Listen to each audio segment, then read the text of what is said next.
Assalamualaikum warahmatullahi wabarakatuh. Saya berada di kebun kami di Rimba Agro di Kampung Haji Palil, Dusun Tua, Ulu Langat, Selangor, Malaysia. Okey.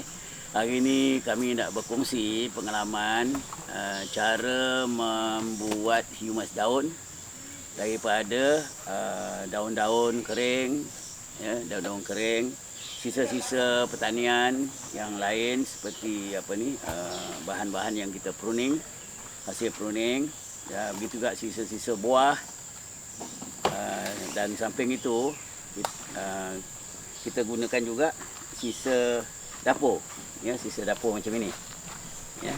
Jadi sisa dapur ini, sisa dapur ada nasi lebih, ada sayur, ada kulit telur. Cuma yang tak boleh masuk dalam ni adalah minyak goreng. Minyak goreng tak boleh. Tapi kalau gulai, tulang-tulang boleh kita masukkan. Okey, jadi ini dia, dan kaedah yang penyediaan dan rawatan yang kami gunakan di sini adalah, okey, ini adalah kaedah yang paling cepat humus daun ni jadi, ya. Di bawahnya kita taruh pellet, ya, pellet. Kita taruh pellet 9 di sini. Pellet ni ada 9 biji, 1 meter satu pellet, ya, 3 jadi 9 meter square, ya, persegi. Kemudian apa guna pellet ni? Pellet ni dia ada lubang, ya.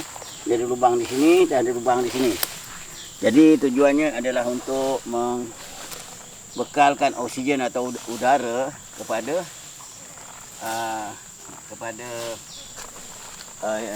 bahan-bahan yang sedang dirawat, ya, humus, daun-daun kering, sisa pertanian, sisa dapur dan sebagainya. Okey, pipe ini dia tujuan dia untuk meningkatkan bekalan udara ke tengah, ya. Selalunya di tengah tu pengudaraan dia rendah. Jadi kita gunakan pipe yang dilubangkan, ya, pipe 3 inci atau 4 inci kita lubangkan, kita masukkan ke dalam. Jadi udara akan masuk dalam tu dan membekal udara ke timunan bahan-bahan yang kita nak buat humus daun. Okey. Sisa ladang, ya, seperti macam ni, buah cempedak yang tak jadi atau kulit cempedak, kulit nangka, perlu kita cincang sebelum kita masukkan, ya.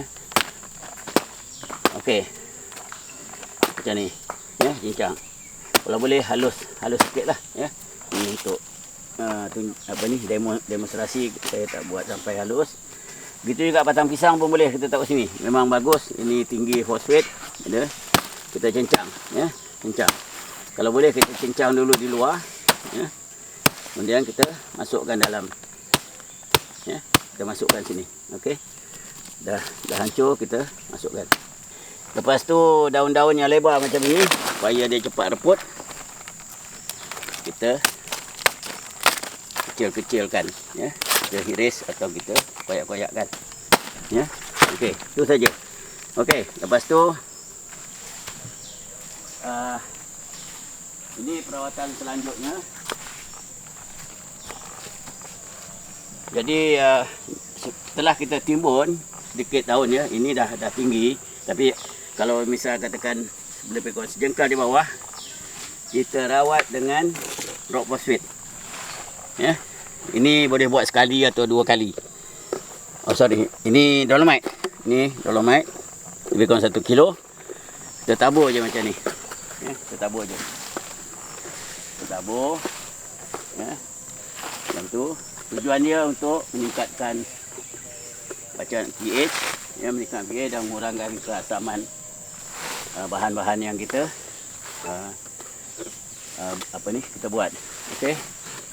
Lepas itu kita taruh raw phosphate lebih kurang 1 kilo. Ya, kali taruh 1 kilo. Kalau kita buat 2 kali, kalau bahan banyak kita tambah lagi 1 kilo lagi.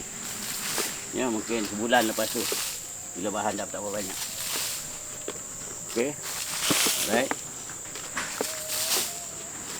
Okey, lepas tu kita taruh tahi kambing.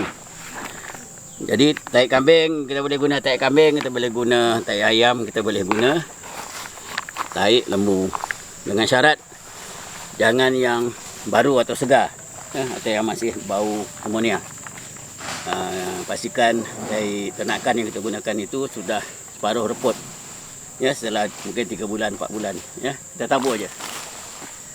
Ya. Kalau timbunan yang macam ni mungkin kita gunakan satu baldi ni lah. Lebih kurang 5 ke 6 kilo. Kalau lebih pun tak apa, 10 kilo pun tak apa. Ya, semuanya organik. Alright, tujuan ni adalah untuk menambah kandungan apa ni, sumber N di dalam timbunan daun kita ni. Okey, bahan yang kita nak jadikan humus. Okey. Okey. Okey, kemudian kita taruh, lepas tu mungkin kita tutup, lepas tu mungkin datang 3-4 hari, lepas tu tutup dengan daun kering, lepas tu kita gunakan atau kita sebarkan pula sisa dapur. Ya, sisa dapur tadi. Ya.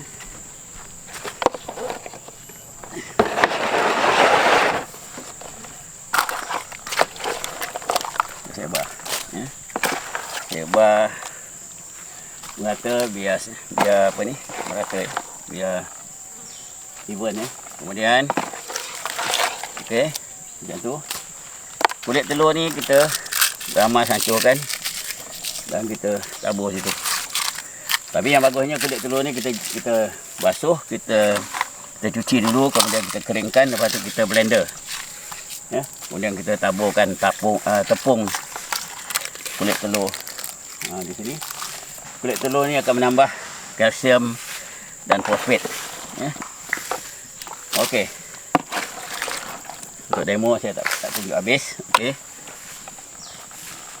Okey, selanjutnya proses ni bukan kita buat satu hari ya, boleh satu hari taruh dolomite dengan dolomite, kapur pertanian dan juga fosfat. Besoknya taruh tahi kambing, tutup dengan daun. 2-3 hari lepas tu atau minggu depan baru taruh bahan-bahan yang lain. Okey, bukan satu hari nak buat semua. Okey, lepas itu sebulan sekali atau 2 minggu sekali kita boleh tambah dengan ni. Ini adalah tahi kambing atau tahi ayam atau tahi lembu. Ya, lebih kurang 5 kilo. Kita taruh air dan kita biar dia reput atau larut dalam masa 48 jam. Ya. Yang eloknya satu hari ke 2 hari lah, 48 jam, 24 jam atau 48 jam. Lepas tu kita siram. Okey, tujuannya adalah untuk menambah kandungan nitrogen dan nutrien lain, ya, potasium dan juga fosfat.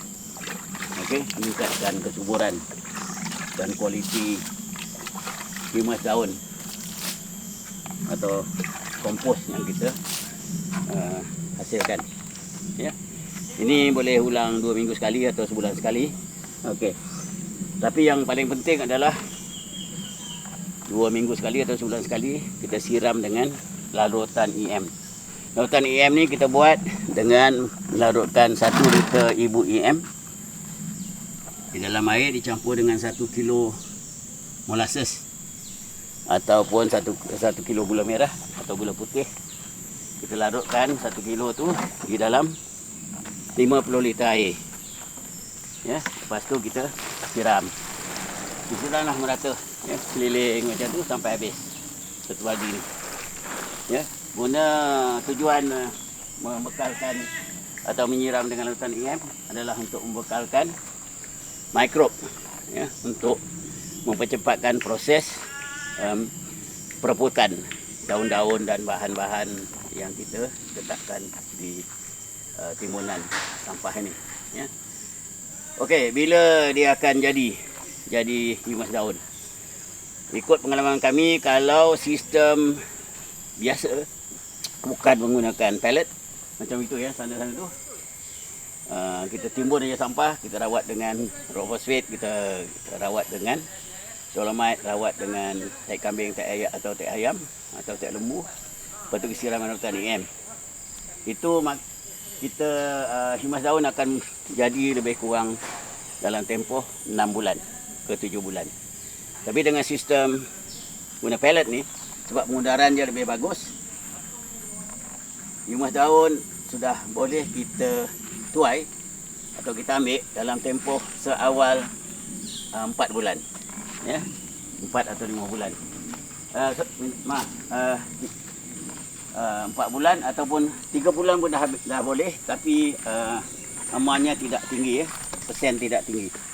Okey, lepas 4 bulan apa yang jadi adalah macam ini.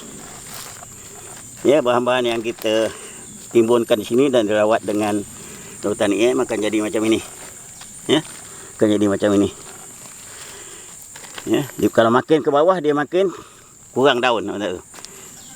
Himas daun dia kalau di bawah. Ini dia. Jadi yang ini kita dedahkan pada cahaya matahari untuk beberapa hari, dia akan jadi kering. Lepas tu kita saring dengan penyaring. Okey. Apa jadi adalah, ya, sebelum kita saring kita dapat bahan macam ini. Ya.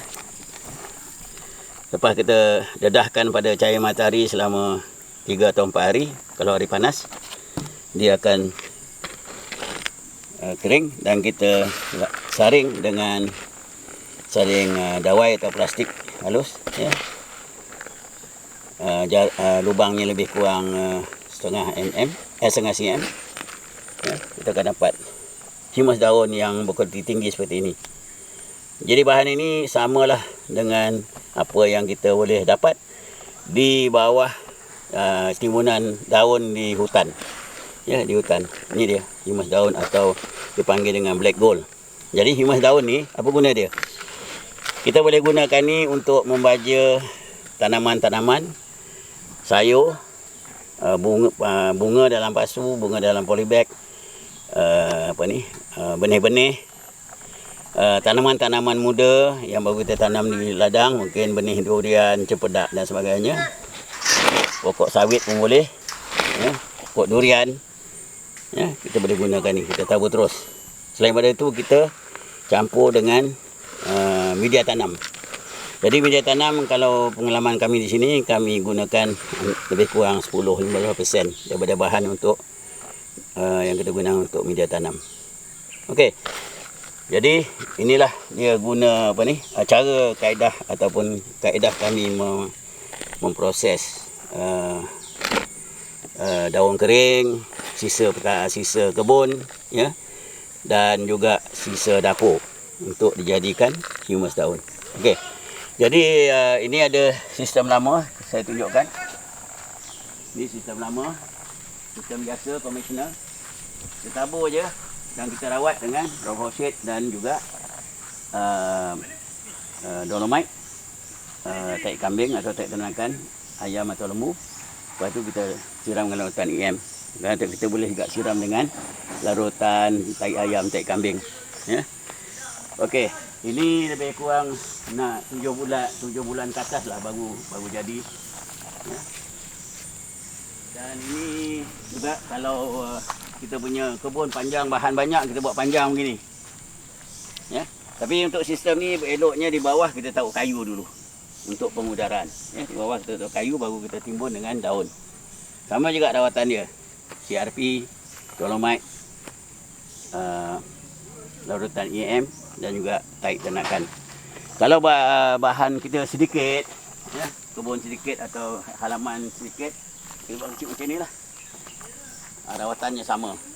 Ya. Jadi biasanya kalau kecil macam ini dia agak lambat jadi. Ya, lambat jadi. Mungkin sebulan lebih lama daripada yang sistem yang macam besar di timbunan yang tinggi. Jadi kalau tipis dia lambat jadi sebab di bawahnya kering. Ya, cepat kering. Jadi sekian saja apa yang saya sempat kongsikan dengan kawan-kawan, cara memproses daun-daun dan sisa pertanian dan sisa dapur untuk jadikan humus, bahan humus atau black gold. Ya. Jadi sekian saja, semoga bermanfaat untuk semua orang. Wabillahi taufik. Wassalamualaikum warahmatullahi wabarakatuh.